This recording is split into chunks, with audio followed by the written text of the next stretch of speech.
Hi, everyone. I am Courtney, and welcome to Metaphysical Mama. So, today I want to talk about spiritual awakening.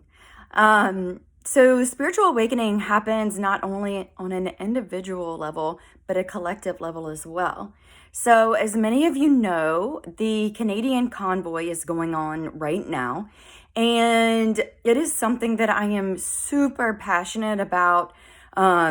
I am so proud of the Canadians, their bravery, their courage. I mean, this is something that is, even though it's not being televised on the news, which we knew would happen, it is something that the world is watching. And it is something that has been predicted for a long time that we will witness a revolution of the people for the people. So that time is now. It is. And we are experiencing a mass awakening. And like I said, not only on an individual basis, but on a collective scale as well. So, with all of that being said, I would like to talk a little bit about my own spiritual and soul journey.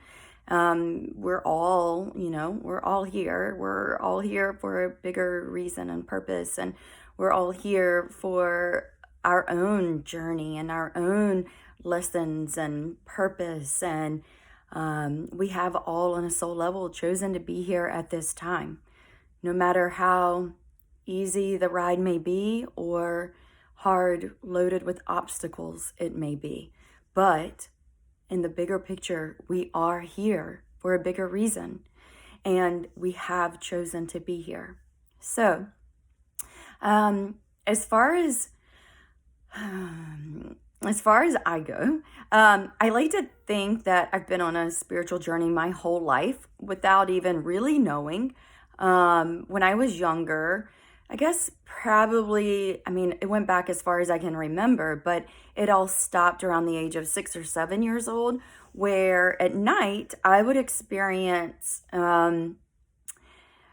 what I know to term and label now as soul travel. So I literally would leave my body, and I know this sounds crazy, but it was like I was just ping-ponging between the stars. Of course, it scared me as I was young and being afraid of the dark. It always happened at night. So I would run and jump in my parents' bed and get in between them. And of course, I felt safe being in between them, but it still happened. So I would close my eyes. I would be out in the universe, just ping ponging.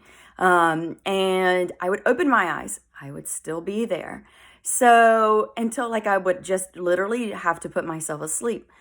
But even at a young age, what I realized is I was still me. Like I was still myself. I was still my mind, my thoughts, my conscious self.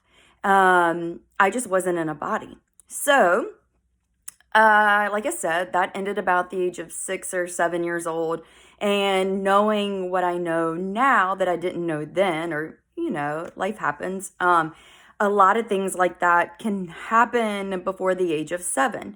At the age of 7, they talk about how the veil kind of comes down and you're more molded and, just affected by your environment. All in your family dynamics and societal beliefs and whatnot. And, no blame, nothing bad about it. It's just what happens. So fast forward a little bit and into college, and I started to remember.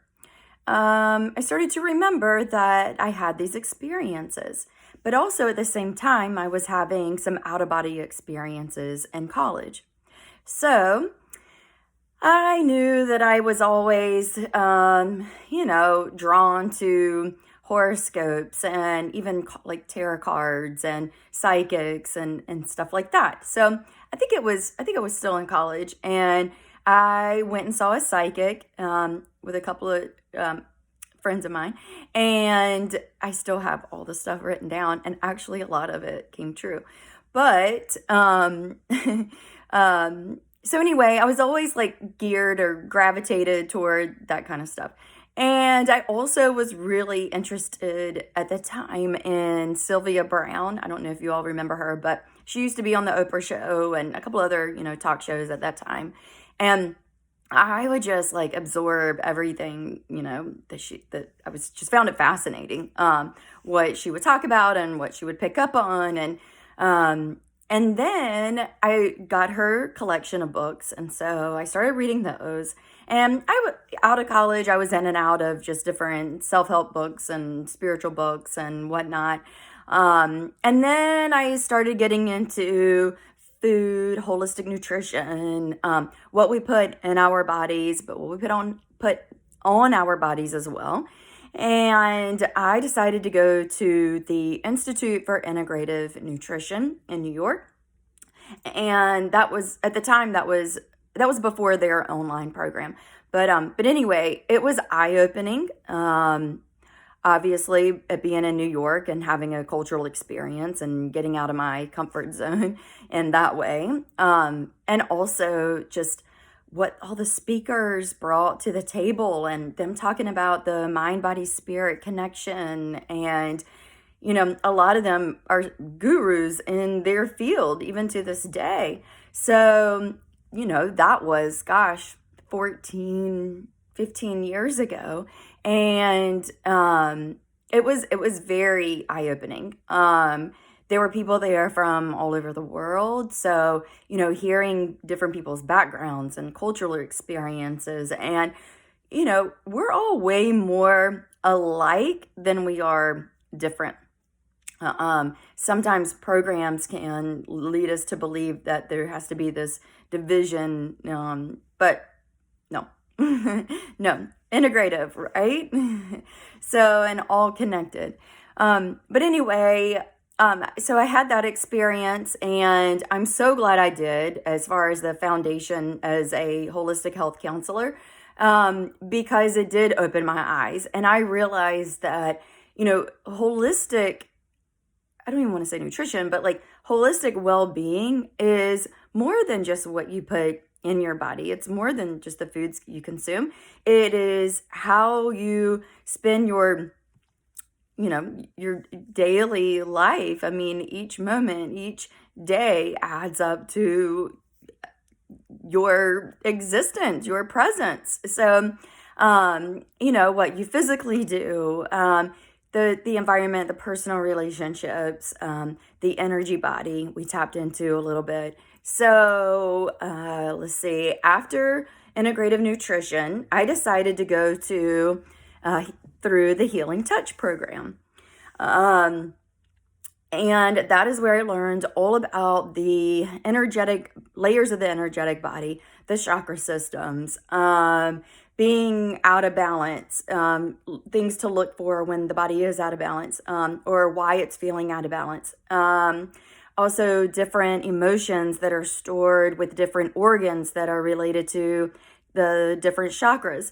So I began, working on people one-on-one, and that was really my first experience of working with people's energies. So here they are on the table, and here I am. I'm not talking. I'm just connecting in with the all source light energy that we all have access to, that is the foundation of existence, in my opinion. But I started to work with that energy and lightly putting my hands on people's body, or just overly over. And there's different techniques as far as what to do for different ailments. But there was also just the simple, the chakra connection. So I found myself doing that a lot, but I also found myself, just almost being like this magnet of taking on other people's energies. And that became really hard. I mean, it was very emotional. It would affect me physically, emotionally. And so through that process, I really had to learn how to ground myself, center myself, create energetic boundaries to where I was still, being strong and in my force field of energy, but also able to work on other people's energies without absorbing their energies. So going through that was a trusting and using my own discernment of what is mine and what is theirs. So also through that, I started to realize that I was picking up on things that were going on in their body without them really telling me. There's an intake to do and talk about things before putting them on the table, but I started to realize that there were like emotions, rooted in different parts that were or different parts in the body that were causing the physical dis-ease. So if we suppress emotions, whether it's something that happened yesterday or in early childhood or while in the mother's womb and taking on their emotions, or even going to another time and place, those being suppressed in the body and the organs eventually show up with discomfort and dis-ease. So we want to get to the root of that. But the thing is we want the person to realize what it is on a subconscious level so that they can bring it forward on a conscious level. So what I found was with the healing touch is that people felt good, having the work done on them, and they felt more balanced, but did it get to the root of where and why the emotions were being held there? Because thoughts, patterns, and beliefs can repeat themselves and trigger those same emotions to have an effect on the actual rooted place or the rooted core emotion as to why it's there. So they say, thoughts, patterns, and beliefs, we continue to attract things until, and the same core emotions until they are learned, integrated, released, let go, all of the things, okay? So I had more questions. I've always had questions. I've always asked, but why? But why? But why? But why? And I'm thankful for that because it has led me to where I am today. And I continue to learn more each and every day. I mean, the more you know, the more you realize you don't know. You just want to keep learning and absorbing it all. So, going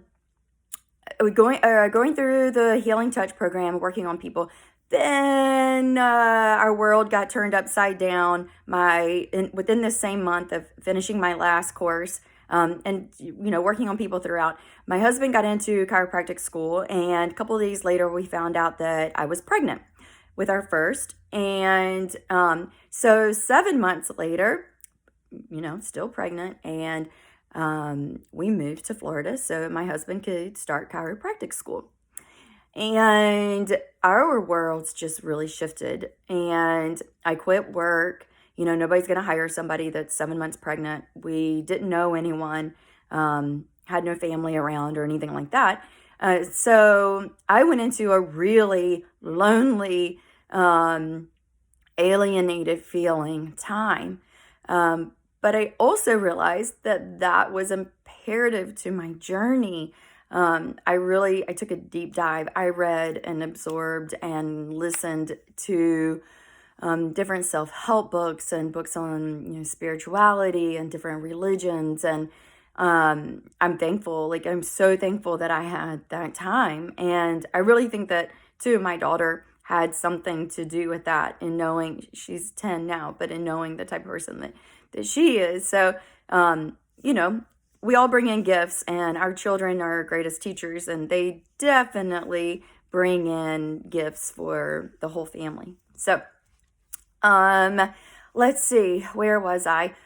So going through the rabbit hole, realizing that, I guess also learning through the integrative nutrition school, about the food industry, and then the revolving door of the pharmaceutical industry, and then going even deeper into the political agendas, and there's so much more, but it can really shake you and really become very depressing, because it's man, our my whole world has been like this lie of everything that I've learned and yada yada.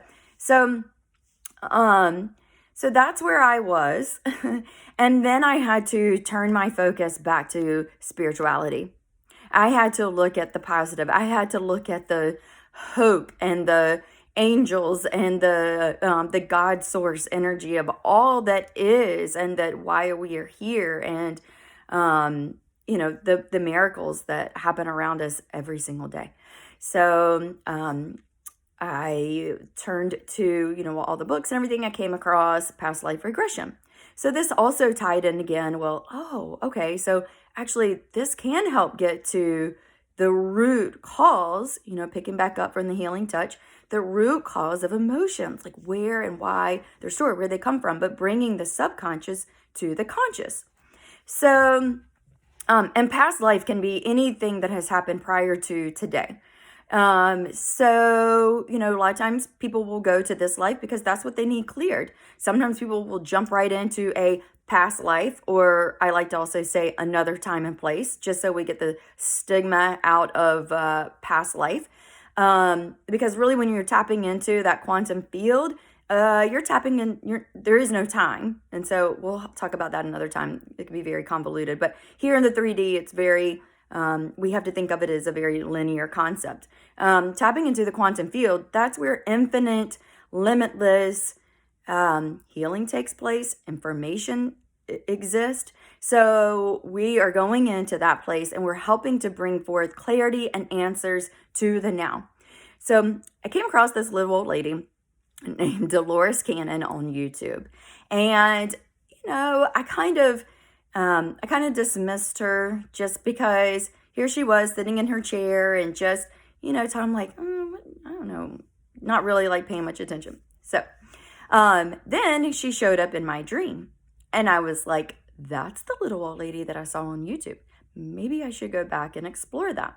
So I did, and I have not looked back since, because she has written 19 or 20 books, and unfortunately she is no longer with us, but she was a trailblazer for her time, and really kind of extended the work of Rudolf Steiner, Edgar Cayce. There's others too, but off the top of my head. But anyway, she really put the work out there and was seeing clients from all over the world. And they were going back to these other times and places and bringing forth information that these people didn't know each other, but all the puzzle pieces would come together, and it was like, whoa, these are bits and pieces of history that we haven't known about, or we haven't learned about. She also, there's a couple of books on Jesus. They Walked with Jesus and Jesus and the Essenes. So it's super, super fascinating. And so needless to say, I went back to YouTube and listened and absorbed as much as I could everything that she was saying. And I listened to her sessions, or what's on YouTube, multiple times. So here I am going around, it's like 2011, going around the neighborhood, pushing the stroller, with my newborn, and on until she was 1, and listening to Dolores Cannon. So if you haven't heard of her, I highly recommend. She's still on different channels on YouTube, and she's got a plethora of books. So check her out, because she's fascinating, and her work is fascinating. So her work is quantum healing hypnosis technique.